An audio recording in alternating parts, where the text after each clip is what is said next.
اگر میں آپ سے کہوں کہ دنیا کی سب سے مشہور تلواروں میں سے ایک، جو ایک بہادر جنگجو بادشاہ کے لیے بنائی گئی تھی، کبھی کھو گئی تھی، چوری ہو گئی تھی اور آخرکار لاکھوں میں نیلام ہو گئی۔ ذرا تصور کریں کہ آپ ایک ایسی تلوار تھامے ہوئے ہیں جو طاقت کی علامت تھی، ایک ایسا ہتھیار جو برطانوی سلطنت کے خلاف بغاوت کی نشانی تھا۔ وہ تلوار جو کبھی ہندوستان کے میدان جنگ میں چمکتی تھی، آج ہزاروں میل دور نجی کلیکٹرز کی ملکیت میں ہے۔ یہ ہے ٹیپو سلطان کی تلوار کی ناقابل یقین داستان، وہ تلوار جس نے برطانوی سلطنت کو ہلا کر رکھ دیا تھا۔ دمبر ٹیپو سلطان۔ میسور کا شیر اس تلوار کی کہانی جاننے سے پہلے اس شخص کی کہانی سننی ضروری ہے جس نے اسے تھاما تھا۔ ٹیپو سلطان۔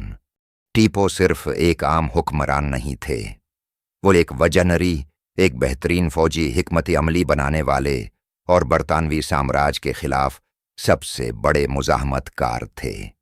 1751 میں پیدا ہونے والے ٹیپو سلطان میسور کے حکمران بنے اور برطانوی ایسٹ انڈیا کمپنی کے خلاف 4 جنگیں لڑیں۔ ٹیپو کو باقی حکمرانوں سے مختلف کیا بناتا تھا ان کی جدید جنگی حکمت عملی۔ وہ راکٹوں کا استعمال کرتے تھے، جی ہاں، لوہے سے بنی ہوئی اصل راکٹیں جو بعد میں یورپی جنگی حکمت عملیوں کا حصہ بنے۔ لیکن ایک چیز جو سب سے زیادہ نمایاں تھی، وہ تھی ان کی مشہور تلوار۔ افسانوی تلوار ٹیپو سلطان کی تلوار عام ہتھیار نہیں تھی۔ دمشقی فولاد سے بنی ہوئی یہ تلوار اپنی تیزی اور مضبوطی کے لیے مشہور تھی۔ اس پر فارسی میں کتبے لکھے گئے تھے جو ٹیپو کی حکمرانی اور ان کے عقیدے کو ظاہر کرتے تھے۔ سب سے منفرد چیز شیر کا نشان۔ ٹیپو سلطان کو شیر سے بے حد لگاؤ تھا۔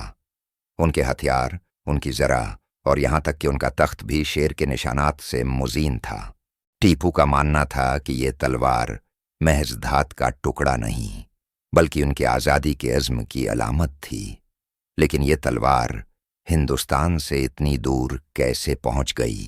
ٹیپو سلطان کا زوال اور چوری شدہ تلوار 4 مئی 1799، ایک ایسا دن جس نے تاریخ بدل دی۔ چوتھی اینگلو میسور جنگ میں ٹیپو سلطان اپنی آخری سانس تک اپنے دارالحکومت سری رنگا پٹنم کا دفاع کرتے رہے، مگر اندرونی غداری نے ان کی شکست کو یقینی بنا دیا۔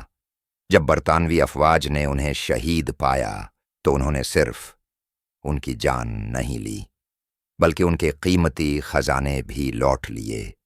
ان کا تخت، ان کی تلواریں، ان کے ذاتی سامان، سب کچھ جنگی مال غنیمت کے طور پر لوٹ کر برطانیہ لے جایا گیا، اور صدیوں تک ان کی قیمتی تلوار نجی کلیکشنز میں چھپی رہی، اس سرزمین سے دور جہاں اسے کبھی ایک بہادر بادشاہ نے تھاما تھا۔ تلوار کا سفر۔ لاکھوں میں نیلامی۔ 2004 میں لندن میں ہونے والی نیلامی میں یہ تلوار تقریباً $2.2 ملین میں بھارتی تاجر وجے مالیہ نے خرید لی۔ لیکن کہانی یہیں ختم نہیں ہوئی۔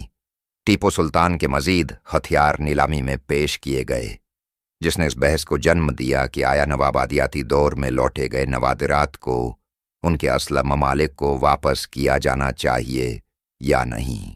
یہ آج بھی کیوں اہم ہے؟ آپ سوچ رہے ہوں گے، 100-200 سال پرانی تلوار کی آج کے دور میں کیا اہمیت ہے؟ کیونکہ یہ صرف ٹیپو سلطان کی تلوار کی بات نہیں، یہ تاریخ، ورثے اور چرائے گئے ورثے کو واپس لینے کے حق کی بات ہے۔ آج بھی کئی قومیں اپنے لوٹے گئے خزانے واپس لینے کے لیے لڑ رہی ہیں۔ کیا یہ نوادرات غیر ملکی میوزیمز میں رہنے چاہئیں یا انہیں ان کے اصل ملک واپس کرنا چاہیے؟ ٹیپو سلطان کی تلوار محض ایک قدیم ہتھیار نہیں بلکہ بغاوت، جدت اور ایک کھوئی ہوئی سلطنت کے آزادی کے خواب کی علامت ہے۔